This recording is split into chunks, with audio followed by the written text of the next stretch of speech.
Okay, so hi semua, Assalamualaikum. Okay, so Alhamdulillah pertama kali kena mengucapkan bersyukur kepada Allah kerana dengan izinnya saya dapat menyiapkan video ni. Dan Alhamdulillah juga terima kasih, dan Ika nak mengucapkan terima kasih kepada semua yang subscribe Ika punya YouTube channel, Ika Daily Channel. Terima kasih semua yang subscribe. So Ika akan doakan semoga you all murah rezeki dan panjang umur. Alhamdulillah bersyukur, dan 670 Ika punya subscriber. Bersyukur sangat, Alhamdulillah. Okay, so dekat sini Ika nak share dekat you all sedikit video dan ceramah daripada Ustaz Wadi Anwar. Semoga bermanfaat. Okay. Setelah 3 tahun dibicarakan, kamu telah diputuskan bersalah dan dihukum gantung sampai mati oleh pihak mahkamah. Hukum gantung sampai mati ni selalunya bila diputuskan 2 minggu lepas tu ke, sebulan lepas tu ke, gantung. Mahkamah pun beritahu hari ni 29 hari bulan 1 kamu akan dihukum gantung. Contoh 15 hari bulan 2 2016, iaitu hari Jumaat. Orang Islam akan digantung pada hari. Laki-laki ni dia akan dibawa balik ke mana? Bawa balik ke penjara. Di penjara, siapa yang kena hukum gantung sampai mati, dia tak duduk ramai-ramai dah. Dia akan dibawa duduk di bilik belakang, seorang-seorang. Nama dia sel akhir. Nama dia apa? Sel. Dia akan diasingkan duduk di sel akhir, dan nama dia ketika itu ialah banduan akhir. Maka tiap-tiap hari dia akan tengok tarikh berlalu. Umur dia hanya baki lagi 2 minggu, 15 hari sahaja. Baki usia dia untuk dia bangun boleh bernafas, untuk dia bangun boleh mandi, boleh makan, tak boleh tengok dah ahli keluarga dia. Dia hanya ada berapa? 15 hari. Sonok dah ada hidup 15 hari. Makan lalu dah, tidur lena dah. Nak sembang dengan orang lagi ke 15 hari? Tak sembang dah. Setiap hari apa yang dia akan buat? Paling banyak dia akan buat ialah sembahyang. Cuba tengok. Kita ni kalau tahu mati bila, kita tak tinggal sembahyang. Contohnya kita tahu nak mati 3 bulan lagi, tinggal sembahyang? Tak tinggal dah. Kalau tahu kata nak mati lagi 3 bulan, kita curi duit ayah lagi ke? Tak dah. Tak curi dah. Ni kalau tahu nak mati 3 bulan, duk keluar dengan awet lagi ke? Tak keluar dah. Sebab dia tahu yang tu dosa, dia tahu. Maka pakcik ni, banduan akhir ni, dia pun diasingkan di piduk sana. Duk sorang-sorang. Sari. Warden penjara kata, pilah waktu bila pun tengah malam, kita akan tengok dia sentiasa bersolat, duduk diri, Allahu Akbar. Tengok. Baru kita nak semayang, sebab tahu kata di mana bila kita mati. Hak jenis ni tuan-tuan, hak duk nampak benda pelik-pelik ni bukan kes pertama hak saya jumpa. Berlambak dah. Saya pergi Sabah, ada satu budak, dia bertobat apa semua, mula semayang apa, mula elok tutup aurat apa semua, laki lah. Lepas tu kita duk tengok dia, sebab lama, banyak hari saya duduk dengan dia, 5-6 hari saya perhati dia. Pukul 12 dia keluar, dia pergi duduk tengah padang, dia duduk tengok. Saya perhati dia. Kes macam tu banyak dah. Saya nak tengok ni jenis apa pula. Tengok, perhati tu, saya tahu dah. Hak ni dia nampak.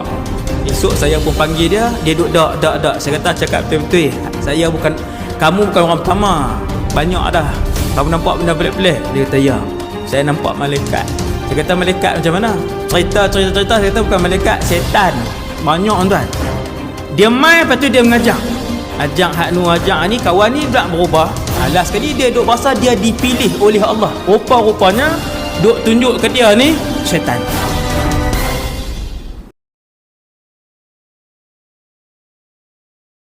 Allahumma a'inni ala zikrika.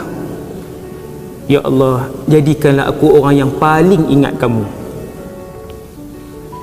Yang ni antara rahsia untuk senang dan berjaya dan tenang dalam hidup. Hak ni. Dalam perjalanan ni saya cerita perjalanan kita ni. Satu je yang alam ujian ni, yang ada dosa pahala ni, satu ni je. Antaranya ialah apabila kita menjadi orang yang paling banyak mengingati Allah. Ustaz, ingati Allah ni betul-betul Ustaz. Macam mana Ustaz? Allah, Allah, banyak zikir, banyak sebut Allah. Kerana apa? Kerana seorang munafik tidak akan mengingati Allah Azza wa Jal dengan banyak. Takkan. Yang ni Allah sebut dalam Quran. Seorang munafik dia tidak akan berulang kali menyebut nama Allah dalam kehidupan dia, takkan.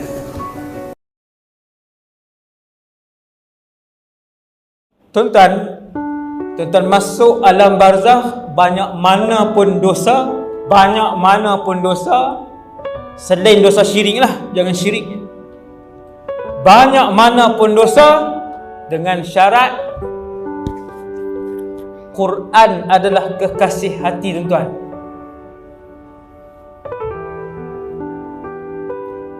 Maka bila mungkar dan nakir mai, orang-orang yang ahlul Quran ni, tuan-tuan, ahlul Quran ni,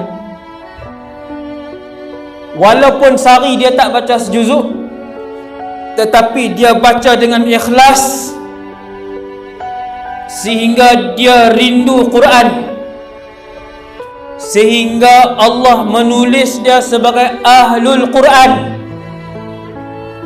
Tuan-tuan, berapa ramai makcik-makcik yang duk ngajak Quran di kampung, jenazah mereka tidak dimakan ulat. Dia bukan ustazah, dia tak hafal Quran pun.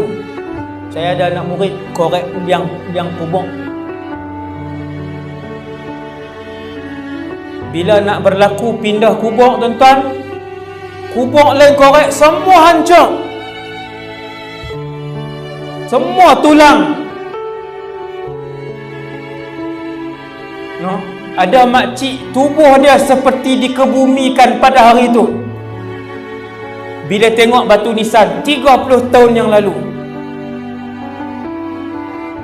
Tuan-tuan, 30 reput lah, tulang lah, tulang reput kira 30. Dia ada hak bahagian-bahagian ni reput dah, tuan-tuan lah. Macam baru tanam, macam baru simpan. Bila tanya, bukan ustazah, bukan hafal Quran pun, mengajak Quran jadi kampung. Nampak tak? Bukan syarat hafal, tetapi mencintai dan dicintai Al-Quran.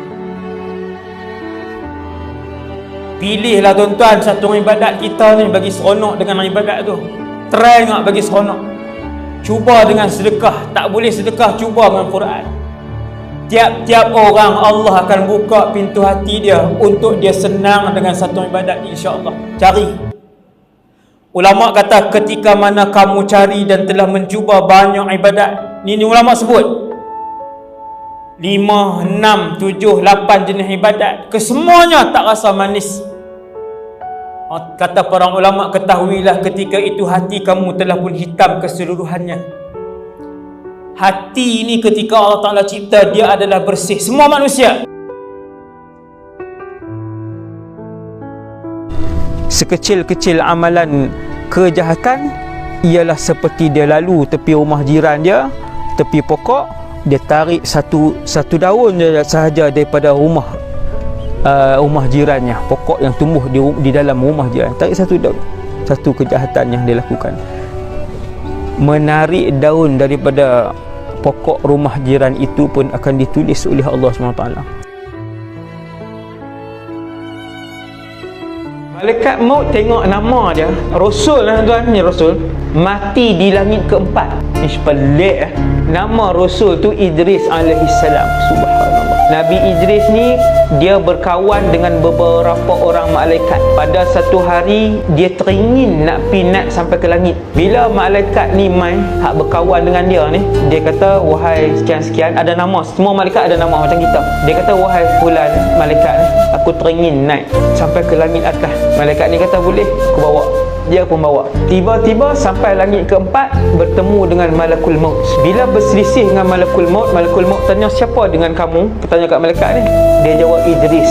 Malakul Maut kata, Maha suci Allah yang mengatur alam. Waktu aku baca nama Idris, jam berapa, di mana dia aku perlu cabut nyawa dia, aku kehairanan. Macam mana manusia ni nak dicabut nyawa di langit keempat? Rupa-rupanya memang Allah atur. Dan Nabi Idris pun tak tahu, kata dia nak dicabut nyawa di sana. Jadi malaikat maut tengok, eloklah mai depan mata kan. Yang tu saya tambah tak ada hadis tau. Bila Nabi Idris mai, dia pun cabut nyawa Idris alaihi salam. Cara yang kelima, yang ni tuan-tuan bakat buat. Saya nak pesan pun mungkin kali ni je yang terakhir saya mai, wallahu alam, mai sini kan, sebab tempat banyak. Cara yang kelima yang saya sarankan kepada tuan-tuan, ibu-ibu, ayah-ayah semua pakat-pakat buat, iaitu setiap hari pagi dan petang baca surah Kahfi ayat 1 hingga 10 dan ayat 101 hingga ayat 110. Maksudnya 20 ayat. 10 ayat terawal surah Kahfi, 10 ayat terakhir surah Kahfi, 20 ayat. Kita buat ni tuan-tuan sebab nak ikut sunnah Nabi. Niat pertama hak tu, ikut sunnah Nabi sallallahu alaihi wasallam. Niat yang kedua, waktu tuan-tuan beramai pagi dan petang tu, ya Allah, peliharalah aku dan ahli keluargaku dari fitnah yang begitu banyak di akhir zaman ini. Pagi tuan-tuan buat 20 ayat daripada surah Kahfi, petang tuan-tuan baca 20 ayat daripada surah Al-Kahfi. InsyaAllah sudah begitu ramai di kalangan jemaah, laki-laki dan perempuan, yang mereka amal sebulan, 2 bulan, 3 bulan.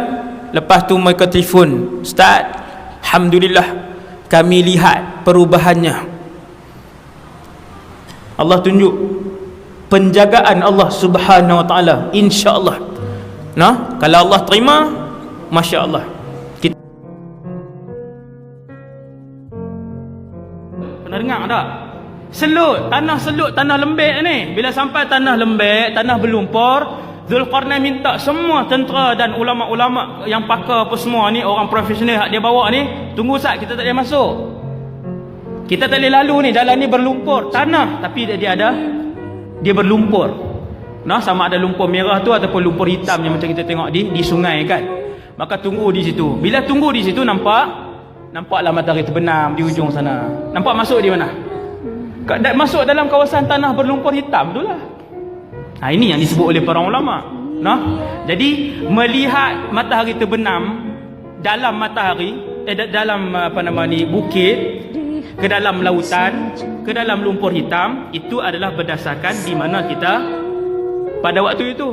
Kita duduk di kawasan apa? Nah, jadi ketika rehlah ke barat ini, Zulkarnain dan tentera-tenteranya, kerajaannya berada di depan kawasan lumpur hitam yang sangat luas terbentang. Maka ketika itulah nampak matahari itu turun di situ.